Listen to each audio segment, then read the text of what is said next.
r/AskReddit. Who got too famous way too quickly? Haram. Man. Fame hit him like a bullet. 6 months to the day. I still can't believe it. Meghan Trainor. She's the worst. She gets popular because of a song where she says to little girls it's okay to not be stick thin. Embrace Your Body AMD was seen as a great women's empowerment song. Fine. Nothing wrong with that. Then her next song is how she deserves a guy with washboard abs and a baseball bat for a peen. Her first song was more like, if you're skinnier than me then you are a plastic Barbie doll itch, but hey let us curvy girls embrace our bodies yay. Honey Boo Boo. Fortunately, child beauty pageants have never been the same since. Nah, it's worse now. TLC is also back doing the Toddlers and Tiaras show too. The I didn't do it boy. Woozle wuzzle? Is that what passes for comedy these days? Balloon Boy. He didn't sign up for that hit. And it's going to follow him around for the next 20 or 30 years. His parents are ducking nut jobs. I'm surprised they haven't made another attempt to get people to pay attention to them again. Did you not see their latest attempt? Going for title of youngest metal band or something like that. This was a little while ago I think. I'm sure it's still on YouTube somewhere. Seemed like another one of the dad's plans. Freddie Adu. He was supposed to be the American Pell. I can't wait for the 3430 on this. Also, please don't let this happen to Pulisic. It'll be amazing. A kid from a country that is notorious for faking ages in sports for purposes of sandbagging. He comes up as a man playing against children and looks amazing because he's a child. Gets in the pros and has to go against people better than him and he fizzles. Now plays in a C League in Slovenia or someplace and looks like a 40-year-old when he's supposed to be in his late 20s. I think he just is ancient now either way. Alex from Target. The most cringe of that was him getting on television for it. When I was a teenage girl and I thought a boy was cute, I would probably try and find him on Zanga and call it a day. Upvote because Zanga. Any of those ducking idiots from Vine. They capitalize on the lowest forms of comedy and are terrible at acting. And now these bosses are all landing roles in movies, so we'll never be rid of them. Gun to my head I couldn't name you one Vine star. And now these bosses are all landing roles in movies, so we'll never be rid of them. First I've heard of it. Shawn Mendes immediately comes to mind. You've probably heard him on the radio. He's actually done really well, and I've gotta say, his music ain't bad.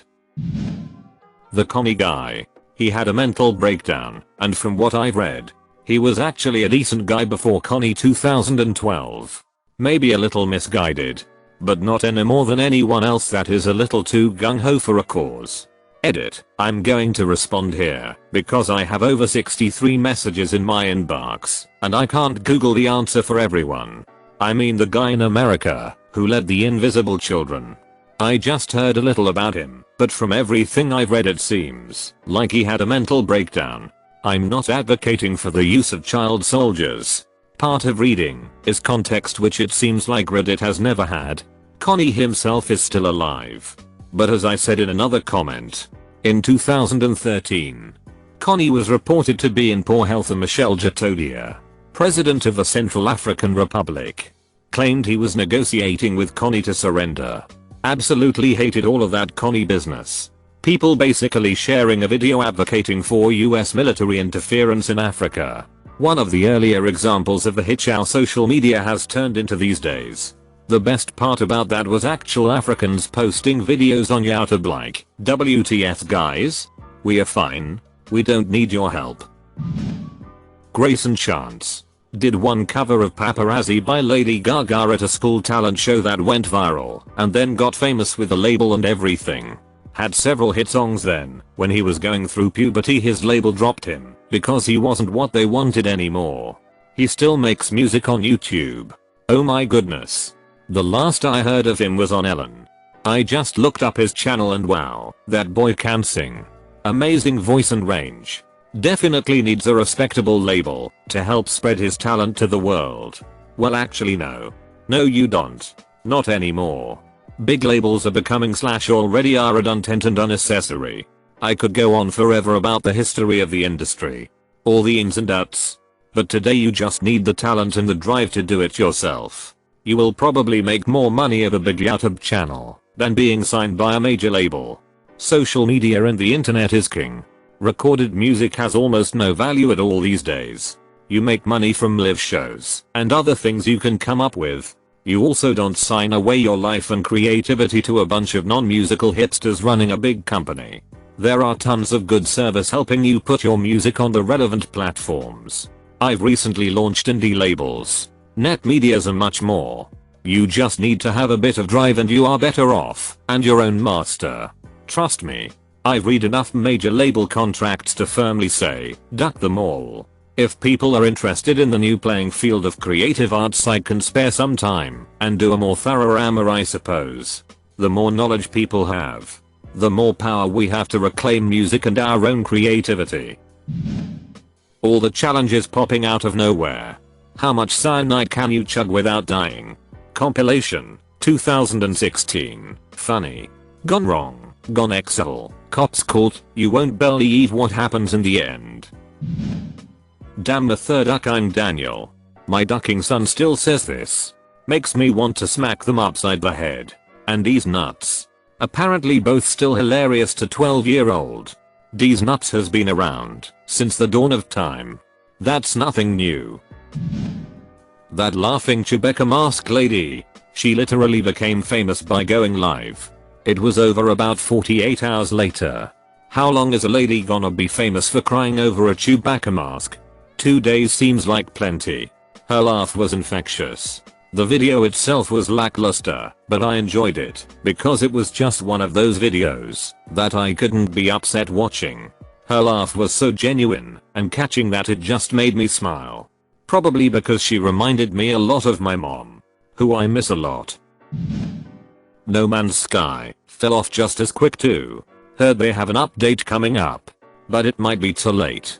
They lost a huge chunk of their fan base already. Mine just downloaded tonight. I'm probably gonna see what it's about sometime soon. I enjoyed that game for what it was when it came out. Mia Khalifa. She's got that whole taboo thing going for her. She represents opposition to the strict heavy hands of the Middle East. Every nut to her is a nut to fight ISIS. I've been fighting ISIS for a long time, it seems. Don't feed the clickbait article writers. Pretty much every non-personal AskReddit question, and some of the personal ones, might as well be crowdsourcing a clickbait article. Those mannequin videos.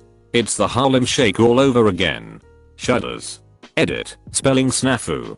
The worst part, there are still thousands of Harlem Shake videos being uploaded every day. Jacob Sartorius, or however you spell that little hit's name. Edit. RIP inbox. Jacob Sartorius. I thought this was the Olympic guy with no legs who shot somebody. Guess I've been spared. I initially read it as Jaco Pastorius and was ready to reply with a furious, eloquent paragraph in his defense before I realized it's some kid on Vine. Barbs from Stranger Things. Too soon. Pen Pineapple whatever guy. He's a well-known comedian in Japan. There's always some strange hit on TV here, it just usually doesn't catch on internationally. Actually, before his Pen Pineapple thing, he was very unsuccessful comedian. When his video blew up, the news channels were all like, who is this guy? Source, I'm Japanese. Got I. Poor guy.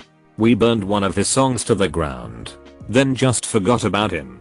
Now he's just somebody that we used to know. Right out of college I had an internship at this small firm, and the director would have the pop station playing all day. It was quiet, so I wasn't bothered, but could still hear it across the room.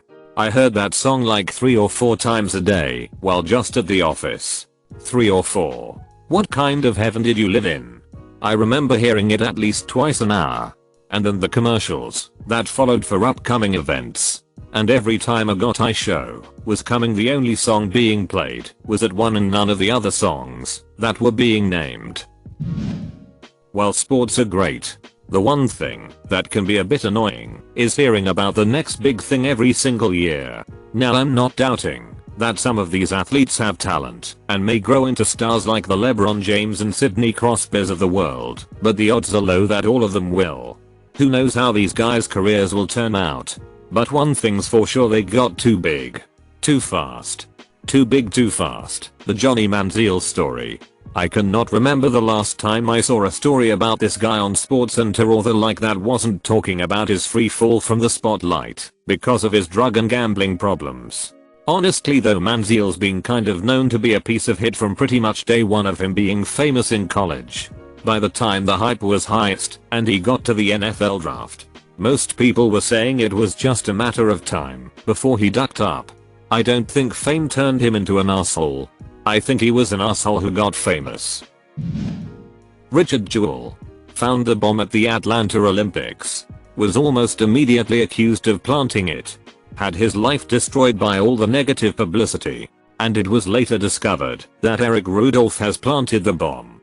Jewell was an everyman hero, but the media frenzy turned his life into a mess.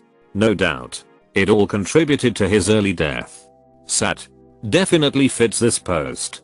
This hit happened to me in high school. I found a bomb threat scrawled in the bathroom, so I reported it, and was immediately accused of writing it for attention. I was a socially awkward, introverted 15-year-old, so having cops and school administrators yelling in my face quickly reduced me to tears. Since they had no proof, they let me go. After a phone call home to my abusive stepdad that they knew I'd done it. A week later they arrested a student with a gun in his bag who admitted he'd written it. And I never received so much as an apology. That hit is infuriating. This is my daughter's opinion because I don't pay attention, but she insists that the girl who plays Eleven in Stranger Things has been wrecked.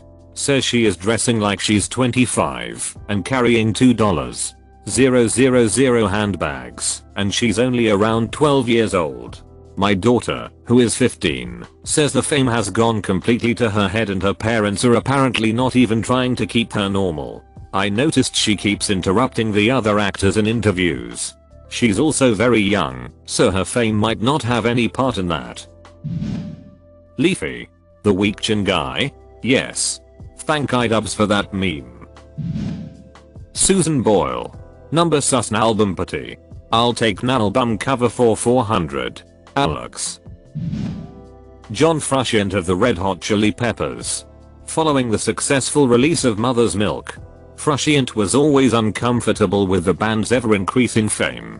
It wasn't until Blood Sugar X Magic was released that he really lost it. Though, that album made the Chillers a household name overnight, and Frusciante surprisingly quit the band after a performance in Japan. He spent the next 4 years in his California home shooting heroin and making some of the worst music ever played. Until one day, his former bandmates had floated around with a few guitarists for some time. Dave Navarro is a guitarist on their One Hot Minute studio album until the band deteriorated significantly.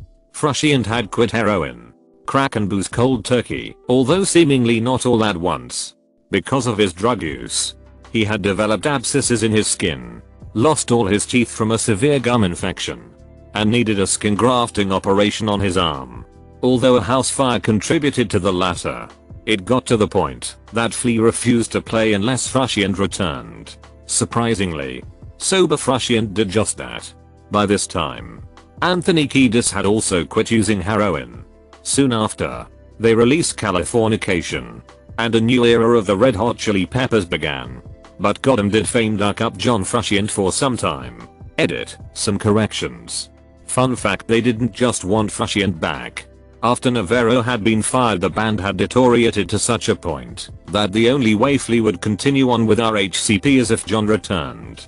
However, Anthony thought he wouldn't due to the bad blood between the two during the SSM era. But John was thrilled to rejoin them. I believe he had quit drugs prior to this point though, and due to that Flea thought it was appropriate to ask him, not the invite causing him to quit drugs. These Stranger Things kids.